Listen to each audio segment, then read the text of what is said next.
Ada sebuah ajian sakti yang mungkin kurang populer, namun memiliki kekuatan maha dahsyat. Namanya Aji Condro Birowo. Sebuah ajian yang tidak bisa ditarik kembali jika sudah terlanjur dilepaskan.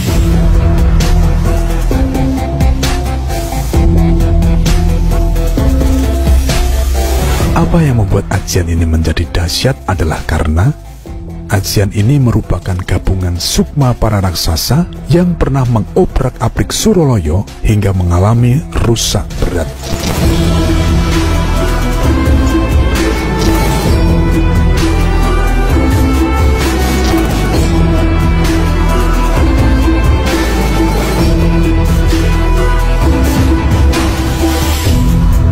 Tersebutlah seorang pemuda tampan bernama Raden Sumantri. Dia memiliki seorang adik berbadan kuntet dan bermuka raksasa bernama Sukrosono. Meski berwajah mengerikan, Sukrosono berbudi pekerti luhur. Ini karena Sukrosono merupakan titisan Bathara Dharma yang welas asih. Kakaknya, Raden Sumantri, terkenal sakti mandraguna. Dia memiliki sebuah pusaka sakti berbentuk panah bernama Cokro Bisworo, pemberian langsung Bathara Indra.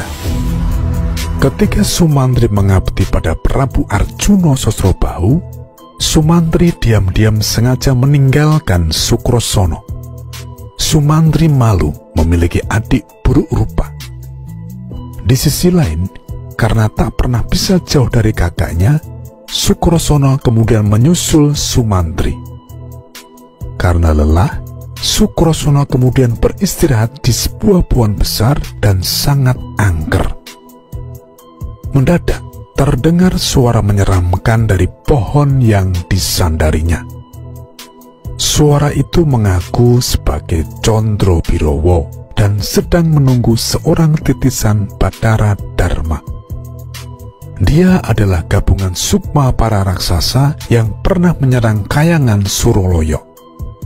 Saat ini dia berbentuk ajian dan diharuskan bersatu dalam tubuh titisan Bathara Dharma. Condro Birowo sangatlah sakti, karena setiap tetes darah yang keluar akan menjadi Condro Birowo yang baru. Sukrosono kagum atas kedahsyatan ajian itu. Untuk suatu niat, Sukrosono akhirnya memperbolehkan Condro Birowo menyatu dengan tubuhnya. Karena memanglah titisan Bathara Dharma, Aji Condro Birowo dengan mudah merasuk ke dalam tubuh Sukrosono. Sukrosono lega dan gembira. Dia akan memberikan ajian itu pada kakaknya Sumantri. Sukrosono merasa Condro Birowo lebih cocok jika diberikan pada kakaknya yang gagah dan tampan.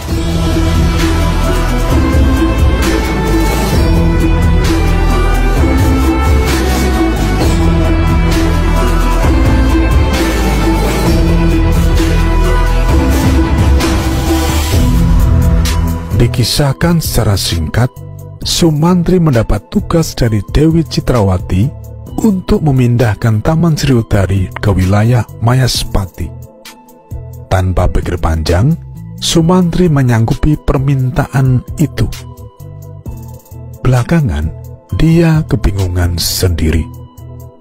Jangankan memindahkan Taman Sriwedari, letak taman itu saja dia tidak tahu. Dalam keadaan stres berat, Sukrosono muncul. Sumantri kaget. Bagaimana bisa adiknya itu menyusulnya? Melihat kakaknya seperti punya masalah besar, Sukrosono memaksa berbagi beban. Dengan berat hati, Sumantri kemudian menceritakan masalahnya. Untuk membantu kakaknya, Sukrosono langsung mata aji, mengeluarkan Condro Birowo dari tubuhnya. Condro Birowo diperintahkan untuk memindahkan Sriwedari dimanapun taman itu berada. Condro Birowo menyanggupinya. Sebaliknya, Sukrosono dan Sumantri diminta untuk hening sedakep Saluku Tunggal nutupi babahan Hawa Sanga, menutup seluruh panca indera. Ketika proses itu dilakukan, dalam sekejap Condro Birowo berubah menjadi ribuan dan lantas bergerak ke Kayangan Suroloyo, di mana tempat Taman Sriwedari itu berada. Mereka memindahkan taman indah itu ke Mayaspati atau Maespati.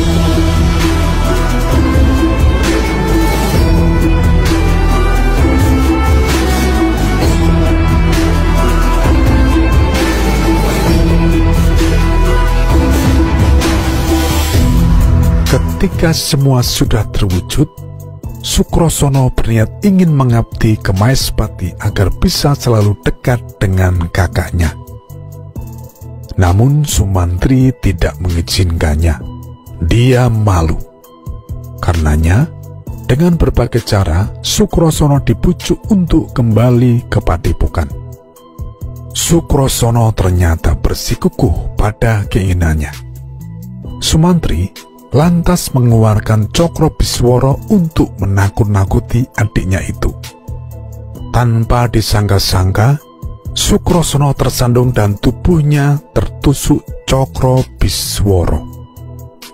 Sukrosono sekarat.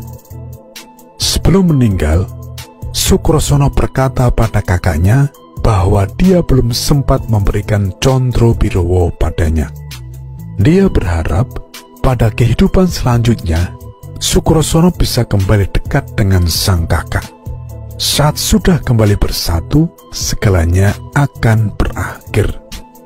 Dan memang itulah yang terjadi.